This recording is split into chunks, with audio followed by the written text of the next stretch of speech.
All right, so we did the CK12.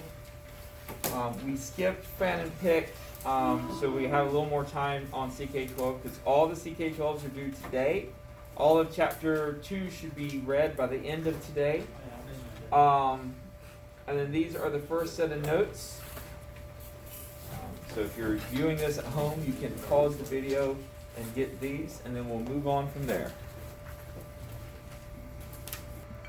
All right, so an extensive property depends on the amount of matter. Okay, there's more of me, therefore there's more furlough mass. Okay, because there's more of me. If I lose mass, then there'll be less of me, so there'll be less mass. That's an extensive property. An intensive property depends only on the identity of the substance. Okay? I tell cheesy jokes. If I lose weight, I will tell cheesy jokes. If I gain weight, I will tell cheesy jokes. And people will be upset because mine are cheddar than theirs. Come on, that joke was Gouda. Those are cheesy jokes with cheese puns. My point is, it's an intensive property of Mr. Furlow. Okay? Doesn't matter how much there is or how little of me there is, there will be cheesy jokes. Okay? So things like mass and volume. If you have a little piece of lead, it's going to have a little bit of mass. If you have a big piece of lead, it's going to have a lot of mass. Okay? Because there's more of it. Same thing with volume. But whether or not lead will dissolve in water has nothing to do with how much there is. Whether or not it's hot or cold doesn't matter if there's a lot or a little bit of it. Okay? The density of lead doesn't matter. If you take a big piece of lead, cut it in half, both pieces of lead have the same density. You cut the halves in half. Now each quarter will have this, they will have a quarter of the original mass, a quarter of the original volume, but they all 4 quarters will have the same density, because density is intensive.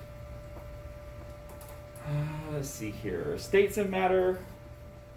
There's solid, liquid, gas. There's also plasma, Bose-Einstein condensate. Solids have a definite shape and volume. Liquids have a definite volume. So they take the shape of their container. If I put a brick in a bucket, it's brick shaped. It's a solid. It doesn't matter what container it's in. It's a brick. If I pour Diet Coke into a square glass, it will be square because it's in a square glass. Okay? If I pour it into a round glass, it will be round. Gases have no definite shape and no definite volume. I can blow up a balloon and it will fill that balloon. If I decrease the air pressure around the balloon expands and the air inside fills it.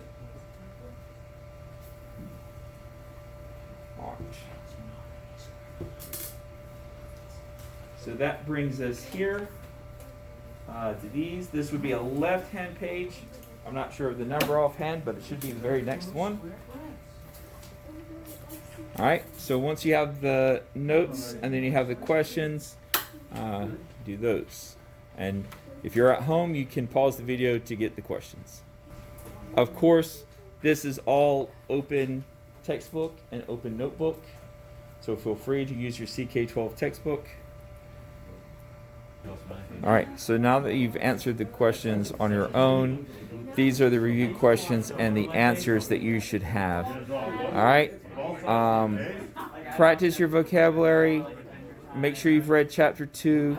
Make sure all the CK12 is done by the end of the day. Have a great day.